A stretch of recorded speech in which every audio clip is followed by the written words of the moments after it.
Back outside on this beautiful Thursday. Here's what's coming up on Now.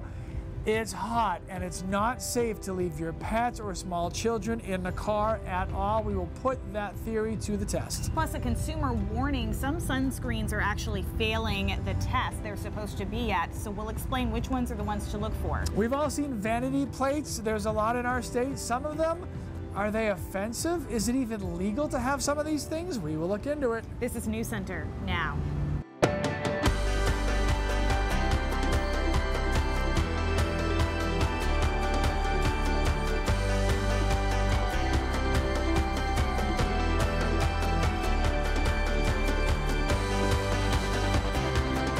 Hello everybody, welcome to News Center Now. I'm Lee Goldberg. And I'm Amanda Hill. Isn't it lovely out? Well, I mean, it really is. We're outside earlier this week because the sun came out, and then today is trumping the other day. I mean, this is like beach day, beautiful weather day, and we're going to be going to the beach in just a little bit. Oh, by the way, so. Right. Not us, but, someone is there. Got to go there that's not us. Not Keith. We will check in with Keith, who's actually at an apple orchard today, and he's going to talk a little about how we broke records in Portland and in Bangor today. It was hot. We also want to know what you guys think about this as well. So please weigh into our pulse poll, and you can say, hey, it's too hot for me already, or bring on the heat. You'll see your choices, but go and log on and check that out and vote on our poll. So. Pulse.newscentermaine.com. Okay. Meanwhile, we do have some serious news we want to start off with. A motorcyclist right now is suffering some life-threatening injuries after crashing into a truck in Noblesboro. That happened this afternoon.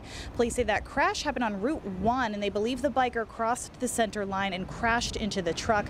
The truck driver was not injured, and police don't believe that drugs or alcohol were factors in the crash, but they say it does serve as a reminder when it gets nice out like this that there are a lot of people on the road, especially pedestrians, bicycles, motorcycles, so certainly be more aware. Yeah, and also we've all heard stories about the dangers of leaving your pets in a car, leaving your kids in a car during warm weather days like this day right here. So the animal control officer in Windham actually charged a man yesterday with cruelty to animals after the officer responded to a report of a dog locked inside a car with the windows completely up. Now, just how fast, though, does the temperature rise inside of a car? Chris Costa found out firsthand. So the starting temperature in this car right now is 96 degrees. Here we go. I take my temperature at the beginning of the experiment to see how much my core temperature might rise. All right, so this is telling me my internal temperature is 96.0. Under the supervision of Animal Control Officer Lisa Kronk, I let the car heat up. Lisa checks the temp in the car with an infrared thermometer. So 98.7. That's in the shade. In the sun? Yeah, that one's sitting at 106 with mine. Doing all right? Yeah, I'm doing okay. We check the temperature again after 10 minutes. 116 in the sun, 100 in the shade. Starting to feel it already, like the sweat is beading off my forehead. And I was just sitting still. And when they get excited, like screaming and crying like a baby would do, or barking and whining and running from window to window like a dog would do, that gets their body temperature up even higher. My shirt is soaked. We measured one more time after 15 minutes. So in the shade right now, it's at 100.1. We stopped for safety. Whew. Can you see this sweat? Yeah. I was sweating. You can really see it. Big time. Yeah. It was hot. It was really hot. Right. There's definitely brain damage that could go on with being exposed to a hot temperature for so long amount of time. Just better be safe than sorry. So according to Maine law, there are only specific types of people who can actually break into a car to rescue an animal. We hear that a lot. People say, oh, take a rock or take a brick and break the window and get that dog or get that child out. Under Maine law, if you are not either a firefighter, some type of first responder, law enforcement officer, animal control officer, and you do that, you can actually be charged with destruction of property, according to Kronk. Isn't that crazy? That's interesting. Now, obviously, there are also a lot of other factors that go into this. The size of the car can determine, how quickly it heats up. A smaller car will heat up a lot faster. Plus the color of the interior. Obviously, if you have a dark color interior, that's going to heat up very quickly. A lighter color interior may not. But I also wanted to check my temperature at the end of the experiment. So I took that same thermometer, when the experiment was over, my core temperature was 98.6 degrees. So that means my temperature went up almost 3 degrees inside my body in just 15 minutes. And I'm an adult, I'm a grown man who weighs 200 pounds. And so you can imagine for a small child or a dog who's basically wearing like a fleece jacket at all times, how much hotter they can get. And especially with dogs, because they breathe that air in, that hot air. The air is what they're using to cool themselves down by panting. So again, it's just, it's crazy to think how quickly, I was just in there for 15 minutes and you could see I was just sweating like crazy. Not just that, but you were in a controlled setting and you were calm because you knew what you were doing. Right. A kid, an animal, doesn't understand what they're doing. They're going to be screaming if it's a child. They're going to be barking and moving around if it's an animal, which heats them up even faster. It's just such a bad idea all the way around. And so one of the things that Lisa said was that if you have any question about it, is it too hot to bring my dog? Is it too hot to bring my kid? Leave them at home, or find some other way to get them taken care of, because leaving them in the car could be a really dangerous option. Right. So. All right, sir. Thank you very much. So when it gets hot like this, and as we mentioned, it was record-breaking in Bangor today, record-breaking in Portland today. Most of us in Maine like to go to the beach. Somehow Christina Rex was the chosen one today, and she's at the beach. K-Rex, come on. I know, Lee and Amanda, I'm the lucky one here today. We're at Willard Beach in South Portland right now, full of kids. Can I just say, it feels like probably the end of July right now. The weather has finally cooled down a little bit after today, but the amount of kids here, the super soakers, I've dodged a couple at this point, kids running, playing on the slides, going in the water, it feels like the middle of summer. It's amazing, and I'm the luckiest reporter right now.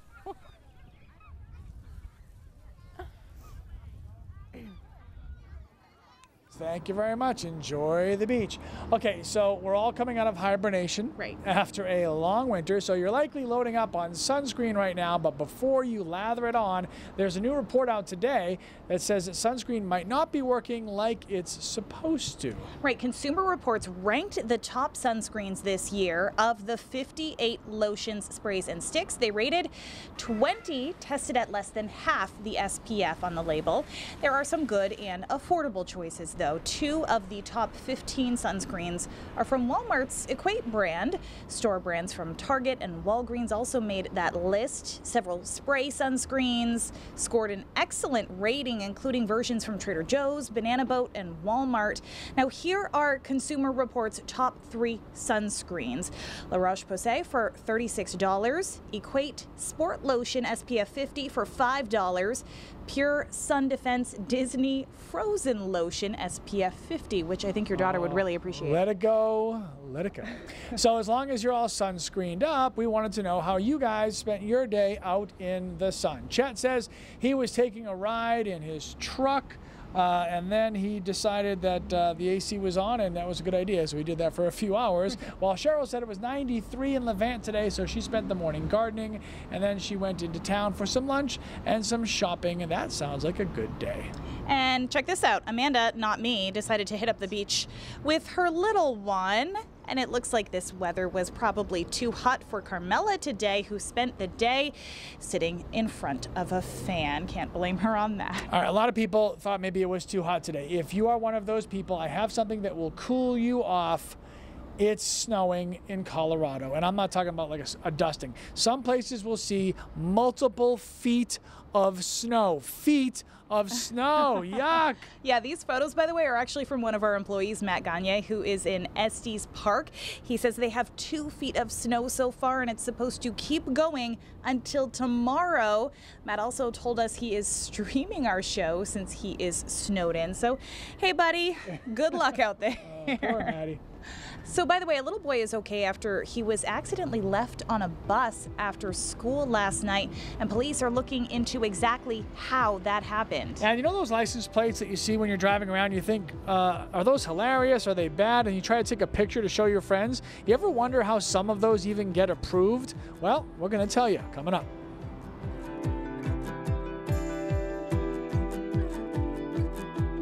A 5-year-old boy is safe today after he was left alone on a school bus. Police say the little boy was spotted Tuesday afternoon walking along Route 1 in Gardner. A Good Samaritan spotted him and called police. An officer picked him up and brought him home safely, and now police and the school district are looking into this, and the bus driver is on administrative leave until this investigation is over. This is a story that obviously resonates with a lot of parents. Yeah, Patricia sees the bright side. She says, so glad the little guy is safe. He'll have a story forever to tell about the day that he was left on his school bus and got a ride home in the police cruiser. Happy ending. Lynn says people are human, they make mistakes, so I'm not going to judge the bus driver. That being said, it probably takes less than a minute to walk the length of the bus and back to check for a forgotten child. We'll have much more on the story coming up on News Center at 6 o'clock. All right, a teenager was arrested after a shooting in Portland early this morning. Somebody heard a fight and a gunshot in the Munjoy Hill area around 4 a.m. and then called 911. An officer tried stopping a car leaving the area when the teen, who was a passenger in that car, ran off. A second officer caught up with the teen on Cumberland Avenue and says the teen pulled out a semi-automatic handgun and said, quote, "I have a gun." The officer wound up tackling the teen, who is now in the Long Creek Youth Development Center facing weapons and drug charges. No one was seriously hurt. The battle to stop sex trafficking in our state continues. Auburn police have made an arrest regarding a prostitution operation that was being conducted out of a local hotel. Detectives found the operation via Backpage.com. That's a website that's used for promoting adult services and escorts.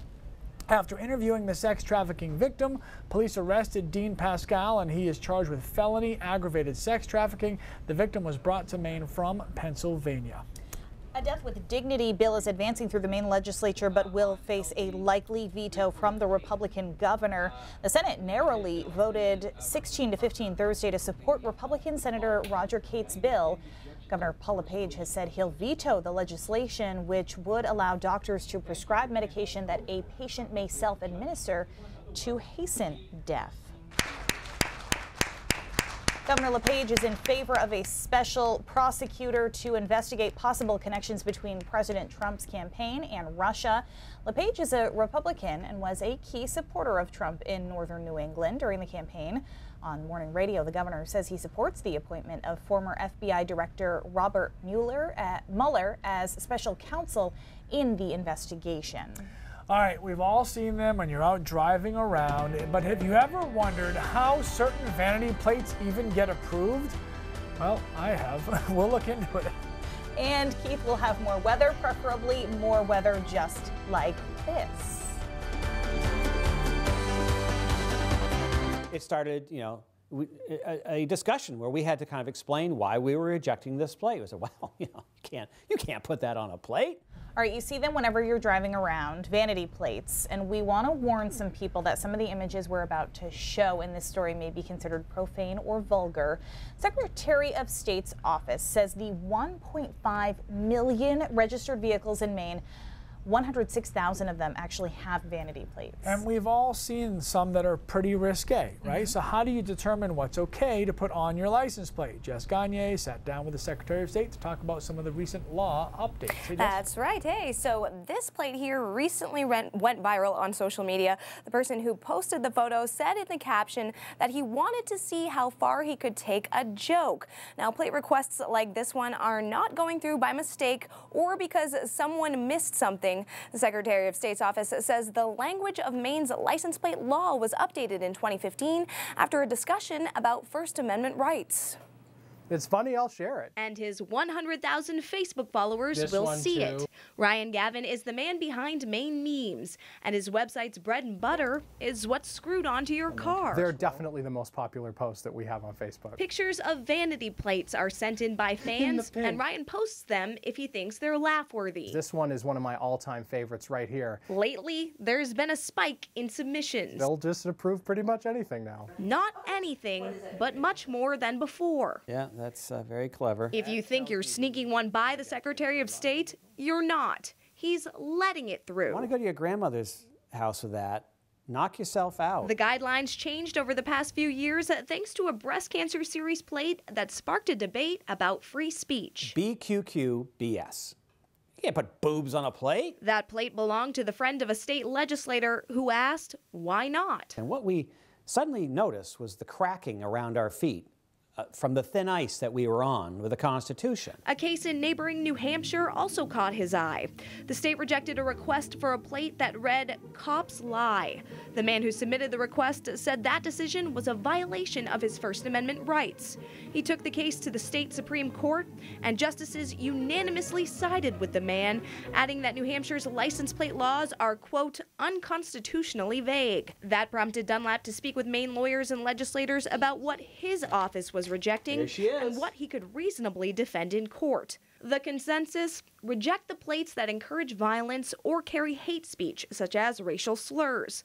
But profanity and words that some consider vulgar are a go. If somebody were to apply for a license plate that was FCK, we'd probably put it out there. It might be out there, considering a search on the state of Maine's vanity plate lookup says it's unavailable. Dunlap hears complaints, some from parents with young kids, others from people who wonder why this is allowed. I get that people get upset by it, but that's for the holder of the plate to figure out, not for me to mandate to protect people from being offended. On Facebook, some of our audience denounced the plates, but majority of people weren't bothered by them and defended a person's First Amendment rights to have them. Some sent in pictures of their own plates or plates they've seen on the road, praising them as funny or creative. If you're going to allow vanity plates, you're going to have to live with what people put on them. Because my viewpoint of it is, where better to celebrate the First Amendment than on state property? The Secretary of State's office is open to hearing complaints and will act on them if a plate that gets in is in violation of the law. And we will have the exact law posted on our Now website, as well as more license plates that were submitted by viewers, but we have the FCC to answer to, so yes. We can't even, we had discussions about what we could actually put on TV and what we couldn't, right. So yeah. I'll give some of them points for creativity. Some of them extremely creative. He brings up a great point, though. Do you really feel okay driving into your grandmother's house with that? And yeah, that's up to you, right? If you want to be that guy that drives into your grandmother's house, then you're that person, and First Amendment. That guy. Just saying. That guy or that girl. Sorry. Okay. Hey, by the way, it is beautiful out. We actually hit some records today. Let's head over to Keith. That guy. We'll go to this guy. That guy in Springvale. Hey. Where is he? He's the apple of my eye. Hey guys. Yes, I am in Springvale, McDougall's Orchard here. Just beautiful. The owner, Jack, emailed me the other day and said, you got to come out here. These apple trees are in bloom, and he was not lying. Absolutely beautiful. I will say, of course, that there's like a layer of pollen on things as we put them out, including our phone. Beautiful day today, although for some Mainers, tipping the balance of being too hot for any time of the year, never mind May. Let's take a look at our high temperatures officially. 93 was the high in Portland. Keep in mind, we go entire summer some years without recording 90 or above at the Portland Jetport. So to do so in May, although not unheard of, is certainly early to be getting into the 90s. Temperatures are slow to cool down. There's really no catalyst for that to happen. We haven't seen much in the way of cloud cover, and temperatures will stay mild here for the next couple of hours until, of course, the sun goes down, and then things will kind of settle down off of that. Take a look at our radar picture. A couple of thunderstorms have popped up across parts of Vermont and working their way into New Hampshire, and the Storm Prediction Center has actually put a severe thunderstorm watch in there. I think a lot of these will die out before they get to us, but it's certainly something to watch. We have the possibility of getting a couple of thunderstorms in here later this evening and maybe into the early morning hours as part of a cold front. That cold front is stretching back into the Great Lakes right now. It'll bring us some cooler temperatures as we head into tomorrow. Tomorrow starts off mild, and then temperatures actually start falling during the daytime hours, such that by late in the day we're back down into the 60s in most spots. There will be a scattered shower popping up with that. Again, that cold front isn't overly robust, but we could see a shower or two pop through as it comes in. And then after that, we're talking about an absolutely gorgeous weekend. Both weekend days look fantastic. If I have to be nitpicky, I'd say that Saturday is a little bit better than Sunday, but again, I mean, both days look sunny pretty much from start to finish. It just may be that a few clouds come in late Saturday or Sunday afternoon, I should say. Temperatures will be hugely different though at that point. We're looking at highs in the mid 60s and in some cases in the 50s Greenville, 58 predicted high on Saturday. So that's going to be a huge change, obviously, from what we had right now. And overnight lows are going to get down into the mid and upper 30s, particularly in some of our foothills and mountain communities. That will be on Sunday morning. After that, some showers in there, but we go back to nice weather on Tuesday and Wednesday, perhaps some scattered showers on Thursday. But if you think about the temperature swing that we're going to have there, getting from a place like Freiburg, take for example 94 for a high temperature today, and then by Sunday morning there'll probably be around 34 or 35 degrees. So a huge swing, nothing that you wouldn't expect for spring in Maine. And guys, I'm still watching Memorial Day weekend. At this point, the forecast is still kind of up in the air. All right, sir. I feel like we'll talk between now and then. So maybe he's got some time. Yeah. Maybe we'll bring him back. Yeah. We will bring Cindy in though for a look at what's coming up at 5:30. That's right. What better way to spend a hot May day than at a baseball game? And that's where we are tonight at 5:30. We head out to bask in the sun with some very excited Sea Dogs fans. And it's never too late to make good on something you wish you could have done. We're going to share this woman's special story of survival and achievement with you. It's all coming up at 5:30. All right. Alrighty, News Center Now continues after the break. Hey, so we want to revisit that poll that we brought up a little bit earlier about the weather. Is this weather too hot for you? Answers, yeah, bring back the cool air. I always say that wrong. It was 75-25 a minute ago, so now it's 57-43. So the Nope, I Love It is starting to catch up here. Yep, Nope, I Love It's making a comeback. A grassroots effort, but the Nope, I Love It. So let's keep the heat. Right. For the record, I put the AC in last night. I did last night as well. It wasn't for me. It was more for the animals because I didn't want to have to hear from my animals all night long. So I did it for them. Hey, let's hear again from Keith with a little brain drop. All right, guys. You know, I'm actually of the mindset that I'm okay with the heat because it's part of the season, right? It's part of the whole game, but some people don't like it. Today's brain drop. Kind of interesting. I'm going to show you this radar picture and I want to explain to you what's going on here. So in the south, particularly in Texas, there's something called the dry line. A dry line is almost exactly what it sounds like. It's the differentiation in the air mass between extremely dry air and more humid air typically out ahead of it. A lot of times these dry lines are the focus for severe thunderstorms and tornadoes. Again, Texas, Oklahoma are the most common areas for it. So you see the dry line on radar there. It's being picked up as a change in air mass density by the radar. But watch what happens when the cold front swings through and intersects with the dry line. So now you have a catalyst in addition to something that drives the air upward, and you can see instantly it flares into this really nasty line of thunderstorms, all of which are severe, some of which are supercell thunderstorms. So it's something that you don't see too often, but the intersection of a dry line and a cold front, if you were to pick that out on a weather map, you would be in for some big, severe weather. So guys, if you don't like the heat, just keep in mind we don't have that kind of weather too often in Maine. That's a really good point. All righty, thank you, sir. News Center at 5:30 starts right now.